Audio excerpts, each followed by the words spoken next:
न भूखा जाए। आज अनुदेशक भी भूखा है, शिक्षा मित्र भी भूखा है, दरवाजे पे आने वाला साधु भी भूखा है, उसके घर पे पहुंचने वाला रिश्तेदार भी भूखा है, क्योंकि उसके खुद के लिए भोजन नहीं है। बहुत सारे शिक्षा मित्र इस बार से इतने सूक्ष्म मानदेय से भी वंचित रह गए। कौन उनके व्यवस्था जुटाई होगी? इतने सूक्ष्म मानदेय भी उनके अकाउंट में क्रेडिट नहीं हो पाया। ऐसी कई जिलों से शिकायत थी। मुझे नहीं मालूम कल तक की फिर वो कैसे निस्तारित हुई या हो गई। मैं जानना भी चाहूंगा क्या वेतन मानदेय जो था वो सबको मिल गया था, सभी जिलों में मिल गया है, कहीं रह भी गया है?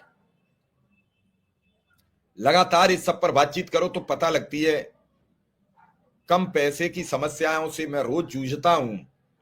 तो मैं से बेहतर पीड़ा कोई नहीं जानता कि पैसे नहीं होते हैं तो कैसे काम चलता है, पैसे होते हैं तो कैसे काम चलता है। अगर इनको वेतन मिले भरपेट तो ये बच्चों का भाग्य बदल देंगे। क्या इंग्लिश मीडियम के स्कूल के बच्चे होंगे? अगर इन्हें 50,000 रुपया सरकार मानदेय कर दे तो क्या लग रहा है आपको? सबके खातों में पैसे नहीं होंगे? सबका बढ़िया नहीं होगा?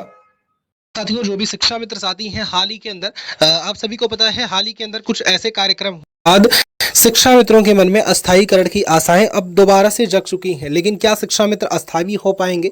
अभी तक के क्या प्रोसेस चल रहे हैं, सरकार के शासन के अंदर क्या प्रोसेस है, सारी बातों पर हम चर्चा करेंगे। जो भी साथी चैनल पर नए हैं, चैनल को सब्सक्राइब नहीं किया है, सब्सक्राइब कर बेल आइकन को प्रेस कर लें।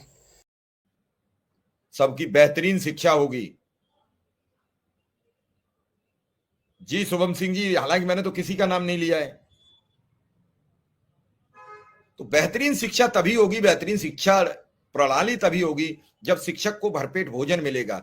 वरना भूखे भजन न होए गोपाला, जैले वो अपनी कंठी माला। अब ये चीजें आ गई हैं, ये चीजें समझ ली हैं और लगातार इन सब चीजों पर बातचीत होती है। इन चीजों पर विचार करिए कि किस तरीके से देश और प्रदेश की बढ़ती शिक्षा प्रणाली। आपको मालूम है तमिलनाडु इस समय सबसे बड़ा इकोनॉमी में हो गया है। पर कैपिटा इनकम वहां टॉप हो गई क्योंकि वहां शिक्षा का स्तर अच्छा। केरल पर कैपिटा इनकम अच्छी है क्योंकि शिक्षा का स्तर अच्छा है। शिक्षा का स्तर अच्छा हो जाता है तो वो व्यक्ति कहीं से भी जा सकता है, कहीं कमा सकता है, कहीं से धन ला सकता है। अब उत्तर प्रदेश के लोग यूपी से निकलेंगे, पूर्वांचल और इससे निकलेंगे, गुजरात चले जाएंगे, गुजरात से निकलेंगे पंजाब चले जाएंगे, पंजाब से चलेंगे दिल्ली आ जाएंगे, मध्य प्रदेश, मतलब इधर उधर चलते रहेंगे। बहरहाल कहीं अब जब शिक्षा अच्छी है तो वो वहां के लोग हैं जो तमिलनाडु और केरल के, वो सब विदेश जा रहे हैं, अच्छे पैसे ला रहे हैं, राज्य की सोर्स ऑफ इनकम बढ़ रहा है। जो पैसा विदेश से आता है वो भारत में आता है, वो आता तो निश्चित रूप से अर्थव्यवस्था मजबूत होती है, सब बैंकों से लेन देन होता है।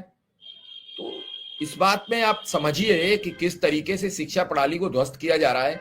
शिक्षा प्रणाली तभी बचेगी जब शिक्षा प्रणाली का मूल मंत्र अन्वेषक शिक्षा मित्र जो नीचे से ऊपर की तरफ चलते हैं, वो जब ग्रुप बचेगा, वो लोग बचेंगे तो शिक्षा बचेगी।